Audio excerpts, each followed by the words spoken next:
जन्म देते महतारी आजकल कहाँ पावे बाई आके तो हम दैल भुला जाते आदमी बाई आगे तो दैल भुला गई। प्रेम से बोल दुर्गा मैया की जय। वही सुंदर नारी तोला जन्म दी और वही सुंदरता वो नारी आते नहीं तब वो जन्म दे भुला जाते आदमी। प्रेम से बोल दुर्गा मैया की जय। बाई आई हम दैल भुला के दई कहा थे बेटा रात दिन खांसा था थोड़े एको सूजित लगा रात भर में मर जाबे साइकिल पंचर है बिहनिया ले ले कहेगा दई मर जाए तो मर जाए आई नहीं बाई कहा थे चलने जी वहां से आएंगे। हाँ चल बैठ रिंग टूटे कहीं टूटे देखे जाए दई मर जाए तो मर जाए बाई फरमाइश पूरा हो जाए।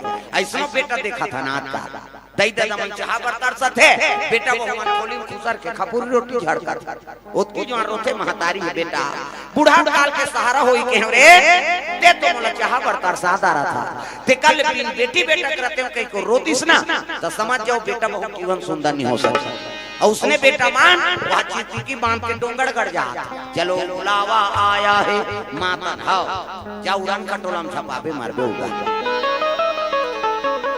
9 महीना तोल कोख में राखी अपन प्राण सोम के तोल पैदा करी कांचम सूत के सुखम सुतई अपन निखा तोल खवाई पी है पढ़ा लिखा दी जहिजात के मालिक बना दी बर बिहाव करती देखल के नहीं हो सके कैसे 9 दिन बार आए तो दुर्गा दई खोबे।